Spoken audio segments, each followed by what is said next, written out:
जा रहे हैं सिर्फ इसीलिए क्योंकि उन्होंने अपने जीवन काल में न्याय किया।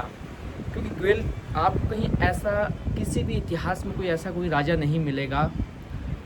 जिसके अंदर राजसी ठाट बाट ना हो, लेकिन ग्वेल देवता कत्यूरी राजा है, लेकिन उनके भीतर राजसी ठाट बाट बिल्कुल नहीं है। उनका जीवन खुद संघर्षों से निकला बचपन, और उसके बाद जब वो वापस अपने पिता के पास गए, अपनी राजधानी गए और उन्होंने शासन संभाला, तो उन्होंने न्याय किया और पूरे कुमाऊं का भ्रमण किया, पूरे उत्तराखंड का भ्रमण करके उन्होंने जगह जगह कोर्ट लगाई। बताइए, उस ज़माने में हज़ारों सालों की ये परंपरा है जब न्याय बहुत ही मुश्किल से लोगों को होता था। ग्वेल देवता ने उस युग में कितनी सस्ती न्याय की प्रणाली निकाली। उन्होंने स्वयं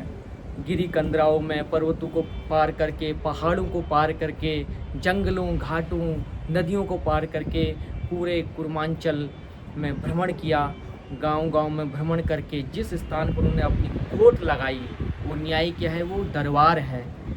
न्यायालय लगाया जहाँ पे लोगों का न्याय किया। हज़ारों लाखों की तादाद में जो अन्याय झेल रही थी प्रजा, उनके लिए न्याय किया। उन जगहों में कालांतर में ग्वेल देवता के मंदिर हैं और वहाँ पे आज भी लोग न्याय की आश में और न्याय की मन्नतें लेके पहुँचते हैं और ग्वेल देवता से मिन्नतें करते हैं, उनका आशीर्वाद लेते हैं। तो आप सोचिए कि ग्वेल देवता समस्त उत्तराखंड के ग्रामीण समाज में पहाड़ के लोगों के इष्ट देव के रूप में सिर्फ इसीलिए पूजे जाते हैं क्योंकि वो न्यायकारी देवता है, भैरव अवतारी देवता है, कृष्ण अवतारी देव है, जिन्होंने अपने जीवन काल में न्याय किया और अपने जीवन काल में एक राजा की तरह शासन नहीं किया बल्कि एक जोगी की तरह शासन किया और जगह जगह घूमकर न्याय किया। अब ग्वेल देवता के साथ देखिए आप, कितनी सारी शक्तियाँ उनके साथ चलती हैं, कितने सारे, क्योंकि वो खुद उनको भैरव अवतारी है, तो सिर्फ भैरव जी की सारी विद्याएं उनको पता हैं, सारे चमत्कार उनको पता है, उनकी खुद की अपनी अपार शक्तियाँ हैं। क्योंकि अगर आप उनका जीवन देखेंगे तो आपको ऐसा कोई मनुष्य रूपी देवता नहीं मिलेगा। क्योंकि है तो राजा, कालांतर में देव के रूप में पूजे गए, क्योंकि मनुष्य अपने सद्कर्मों की वजह से, अच्छे कर्मों की वजह से देवतुल्य हो जाता है। ये शरीर ही अगर आपका अच्छे कर्म करे तो आप भी देवता के रूप में पूजे जा सकते हैं, क्योंकि आपका शरीर जितना शुद्ध होगा, आपकी आत्मा जितनी शुद्ध होगी, आपके कर्म जितने अच्छे होंगे, आप कालांतर में अपने उन्हीं कर्मों की वजह से पूजनीय होंगे। अच्छे कर्म से आपको दुनिया, समाज, देश, सब हर कोई आपको याद रखेगा, आपका स्मरण करेगा, सिर्फ इसलिए क्योंकि आपके कर्म अच्छे हैं, आपने अच्छे कर्म किए हैं। ग्वेल देवता के इन्हीं अच्छे कर्मों की वजह से वो न्यायकारी देव कहलाए। और एक ऐसे देव उत्तराखंड के हैं जिन्हें अपनी बचपन से ही सारी स्मृतियाँ याद हैं। एक ऐसे देव जिन्हें अब पैदा होने के बाद ये याद है कि उनकी माता जी के साथ क्या अन्याय हुआ। कि जैसे ही जन्म लेते हैं, जन्म से पूर्व की घटनाएं उनकी स्मृतियों में हैं, तो वो चमत्कारी देवी है, क्योंकि ऐसे बिना भगवान की कृपा से संभव ही नहीं है। भैरव की शक्तियां हैं, भैरव के अवतार हैं, तो इसीलिए सारी चीज़ें उनको याद हैं, सारी चीज़ें उनको स्मरण है कि कैसे 7 सौतों ने, उनकी सौतेली माताओं ने उनकी माता के साथ कितना अत्याचार किया, शोषण किया, ये सारी चीज़ें उनको याद है। यही चीज़ें जब वो बताते हैं माना देवर और देवरिया को, तो वो खुद ही विस्मित वो आश्चर्यचकित हो गए होंगे। आप सोचिए कि किसी व्यक्ति को अपने जन्म से पूर्व की स्मृतियाँ कैसे याद रह सकती, वो व्यक्ति वाकई चमत्कारी है, देवतुल्य, भगवान का आशीर्वाद है उसको है। तो भैरव अवतार लेते हैं चल रहे के यहाँ, और ग्वेल देवता को सारी स्मृति याद है। उसके बाद ग्वेल देवता जगह जगह आप देखेंगे कितने जगह उन्होंने बहुत सारे आसुरी शक्तियों को, बहुत सारे राक्षसों को उन्होंने वध किया, जिसमें जठिया मसाण भी है। तो वो जगह जगह जाते हैं, उनको लोग बुलाते हैं और वो वहाँ पे उन आसुरी शक्तियों का, दुष्टों का वध करते हैं। और ग्वेल देवता के साथ देखिए उनके खुद अपने मामा हरु को भी छुड़ाते हैं। तो उनके साथ सैम है, हरजू है, और जागरू में ये भी मिलता है, उनके दीवान जो है हरवार कलवा जो है उनके दीवान हैं गोयल देवता के, जिनको उनकी माता कहती कि आप अपने इनको छोटे भाई की तरह मानना, ये आपके छोटे भाई हैं जो जिस दौरान गोयल देवता भ्रमण करते हैं पूरे पूर्वांचल में, उस दौरान उनके साथ उत्तराखंड में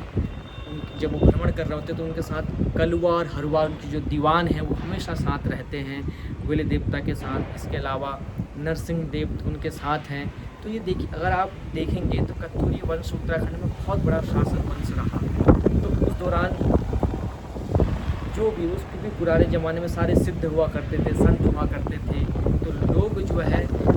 साधुओं के पास, संतों के पास जाते थे, उनकी अपार श्रद्धा होती थी। और सारे उत्तराखंड तो वैसे भी उत्तराखंड में नाथ संप्रदाय का बहुत बड़ा प्रभाव है, गुरु गोरखनाथ जी का बहुत बड़ा प्रभाव है। तो जितने भी हमारे देवता हैं वो सब गुरु गोरखनाथ जी की परंपरा से हैं और सबके गुरु गोरखनाथ हैं। आप देखते भी होंगे जागरूक में तो गुरु गोरखनाथ के शिष्य सभी को कहा जाता है। तो ये कहानियाँ मैं आपको धीरे धीरे और विस्तार से बताऊंगा, लेकिन जब मैं इनको पढ़ता हूँ तो मुझे ये अच्छा लगता है कि गोयल देवता का जब चरित्र मैं देखता हूँ, पढ़ता हूँ, उसमें मनन चिंतन करता हूँ, मुझे ऐसा लगता है कि देखिए कितने महान कत्यूरी वंश के राजा रहे होंगे जिनके भीतर राष्ट्रीय ठाट बात नहीं है और एक सामान्य व्यक्ति की तरह, वो एक सामान्य व्यक्ति की तरह बेहद ही सरलता से, सहृदयता से, बेहद ही पारदर्शिता से लोगों के साथ न्याय करते हैं, समानता के साथ लोगों के बीच उठते बैठते हैं, उनकी समस्याएं वो दूर करते हैं। इसलिए उनके बारे में कहा भी जाता है कि दूध का दूध, पानी का पानी, वो भी बिल्कुल तुरंत आप कह सकते हैं एकदम से, बिल्कुल जहाँ जहाँ कचहरी कोर्ट उन्होंने लगाई,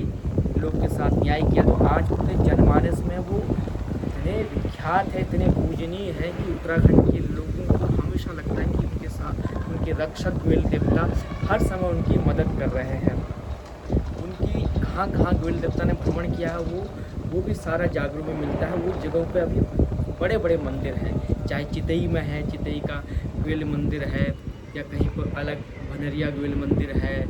या रानी बाग में है, भीमताल में है, सुरेगेल में है, कई जगह जो भी उन्होंने चंपावत में है, पिथौरागढ़ में है। तो आप ये पूरी एक सफ़र देखेंगे जीवन का गोयल देवता का, तो आप आश्चर्यचकित रह जाएंगे कि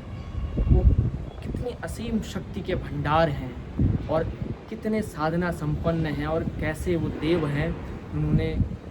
अपने जीवन काल में क्या क्या किया, उनके जीवन काल की अनेक घटनाएं हैं जो जागरूक में मिलती हैं हमें, और उनकी कहानी जो बताई जाती है तो वो कहानी हमें आश्चर्यचकित कर देती है। आज क्योंकि लिखित इतिहास ना होने के कारण बहुत सारी हो सकता है गोयल देवता की अपार महिमा, हमें बहुत सारी चीज़ें अभी पता ना हो, और जितना हमारे सामने आता है या हमारे जो शोधकर्ता है, लेखक है, उन्होंने जो लिखा, जैसे लिखा, या जो लोक से जागरूक की परंपरा से हमें जो भी महागाथा, वीर गाथा गोयल देवता की मिली वो हमने सजोई, वो बेहद ही विस्तृत है। और ऐसा है कि उसमें जगह जगह कहाँ कहाँ गोयल देवता गए, कैसे कैसे न्याय किया, कौन कौन सी शक्तियाँ उनके साथ चलती हैं, कौन कौन से उनके पूरे एक आप कह सकते हैं जैसे कोई भी देवता होता है तो उसके साथ बहुत सारी शक्तियाँ होती हैं, उनके अपनी एक मित्र मंडली होती है। तो वैसे ही वो पूरी एक मित्र मंडली है, पूरी एक मंडली है जो मंडली साथ उनके जब भी पूजा होती है तो मंडली साथ में पूजा के वक्त, जागरूक के वक्त, तो पूरी मंडली साथ में अवतरित होती है, साथ में नाचती है या फिर साथ में न्याय करती है। तो ये सारी परंपरा जो है पहाड़ की परंपरा, पहाड़ी नहीं, अलग अलग जगहों पे भी आप देखेंगे, चाहे दक्षिण भारत में हो, उत्तर भारत में हो, आपको बहुत सारे ऐसे अवतारी देव मिलेंगे, क्योंकि भगवान जो है समय समय पर अवतारों के रूप में ही समाज में आते हैं और समाज के कष्टों को दूर करते हैं, समस्याओं को दूर करते हैं। ऐसी गोयल देवता भी 10वीं शताब्दी के आसपास भैरव अवतार के रूप में उनका प्रकटीकरण हुआ और उन्होंने पूरे उत्तराखंड के समाज को एकजुट किया, उनके समाज का न्याय किया।